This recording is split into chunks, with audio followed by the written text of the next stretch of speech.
Hello friends, मैं ध्वनि आप सबका स्वागत करती हूँ अपने YouTube channel Hindi horror diary पर। दोस्तों, आज की कहानी सूरत सिटी के ओलपाड तालुका के एक गांव मौल भगवा की है। दोस्तों, आप तो जानते ही होंगे कि हर गांव में कई जगह कुछ हॉन्टेड प्लेस तो होते ही हैं, जहां लोग अंधेरे के बाद अकेले में जाना नहीं चाहते और उस हॉन्टेड प्लेस की कई डरावनी कहानियां होती हैं। ऐसे ही मौल भगवा गांव में एक मीठी कुई है जिसे हॉन्टेड माना जाता है। कहते हैं कि कई साल पहले उस गांव में किसी लड़की ने उस कुएं में कूदकर सुसाइड किया था और उसकी आत्मा आज भी देखी जाती है। उस जगह पर ऐसे कई भूत के किस्से हैं।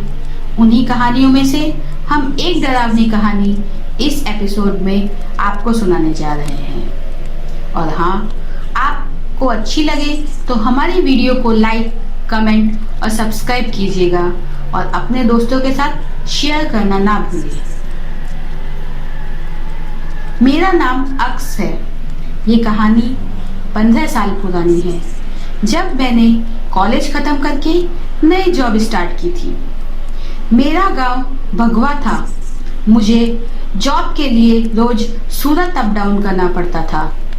ऐसे तो मैं 6 बजे गांव आ जाता था, पर कई बार मैं रात को साइकिल पे अपनी बहन के ससुराल मौल गांव जाता था।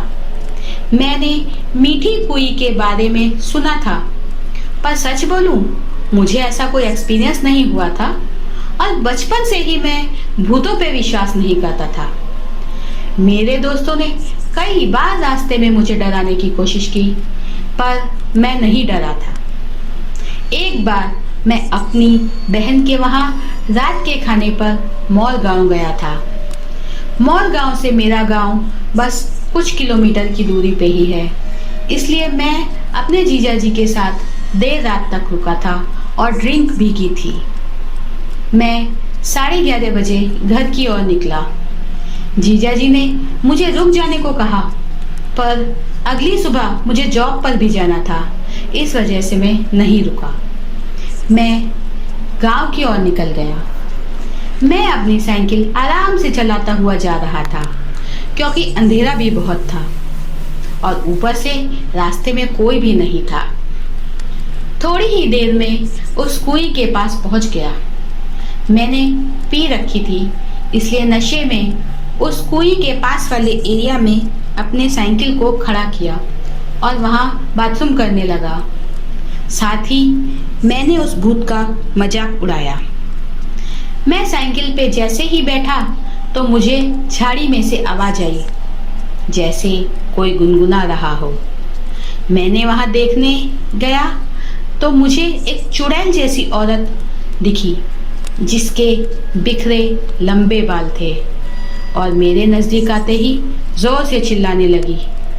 मैंने तुरंत अपनी साइकिल पे बैठ गया और वहां से भागने लगा। कुछ दूरी पे साइकिल का वेट बढ़ने लगा। ऐसा लग रहा था जैसे कोई पीछे बैठा हो। मैंने पीछे मुड़ के देखा तो वही चुड़ैल मेरे पीछे बैठी थी। मैं जोर से चिल्लाया और साइकिल वहीं छोड़ के भागना स्टार्ट करा। मैं डर के मारे भागता ही गया और पता भी नहीं चला कि मैं कब अपने गांव आ गया। सामने मेरे घर देखकर थोड़ी राहत हुई। मैंने अपने घर तुरंत सबको बताया। मेरे पापा और चाचा बाइक पे उस जगह गए और वहां से मेरी साइकिल भी ले आए, पर उन्होंने वहां किसी को नहीं देखा। दूसरे दिन मेरे फैमिली वालों ने मुझे बहुत डांटा और कहा, अब से रात को 8 बजे के बाद कहीं नहीं जाने का।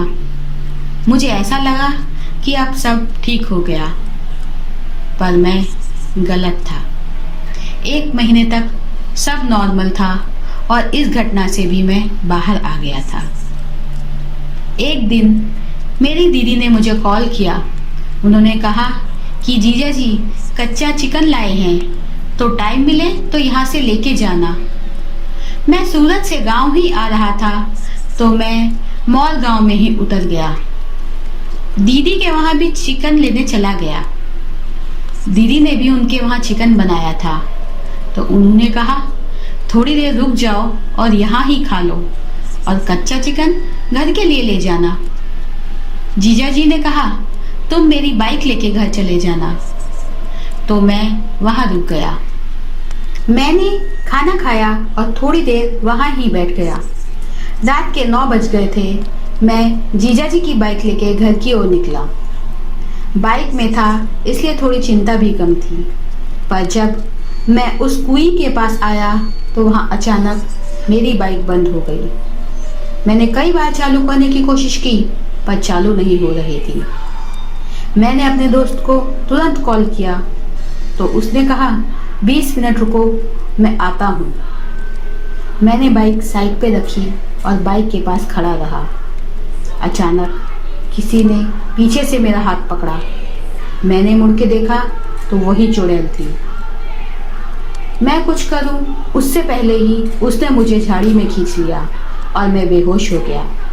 जब मेरी आँख खुली तो मैं कुएं के पास लेटा हुआ था और वो चुड़ैल कुएं पर बैठी थी और कच्चा चिकन खा रही थी। सच में बहुत भयानक दृश्य था। मेरे से उठा भी नहीं जा रहा था। ऐसा लग रहा था कि मेरी छाती पर कोई बैठा हो। बस मैं चुपचाप लेटा रहा। तभी मुझे मेरे दोस्त की आवाज़ आई। वो मुझे ढूंढे जा रहे थे। मैंने भी हिम्मत करके अपने दोस्त को आवाज़ दी। जैसे ही मैंने आवाज़ दी वो भूत ने तुरंत कुएं में छलांग मार दी और पानी की आवाज़ ज़ोर से आई। मेरे दोस्त भी वहाँ आ गए और उन्होंने भी वो आवाज़ सुनी जैसे कोई कुएं में कूदा हो। मेरे दोस्त मुझे वहाँ से लेके भाग गए। ये घटना के बाद मैं बीमार रहने लगा और दिन पे दिन दुबला भी होने लगा। मेरी मम्मी ने सारंगपुर कष्टभंजन बजरंग बली दर्शन की मन्नत भी ले ली। हम सारंगपुर जाकर आए और तब से मेरी सेहत में सुधार हुआ और मैं ठीक होने लगा। ये घटना के बाद हम हमेशा के लिए सूरत आ गए और जब भी गांव जाता हूँ और उस जगह से गुजरता हूँ तो मैं आज भी बहुत डर जाता हूँ। तो दोस्तों, आपको ये कहानी कैसी लगी? अगर आपको ये कहानी अच्छी लगी हो तो लाइक, कमेंट और दोस्तों के साथ शेयर करना ना भूलें। और हाँ, इसी तरह की और कहानियों के लिए हमारे चैनल को सब्सक्राइब करें और अपने एक्सपीरियंस को हमें हिंदी हॉरर डायरी @gmail.com पर लिख भेजिए। हम आपकी कहानियों को अपने नए एपिसोड में पेश करेंगे।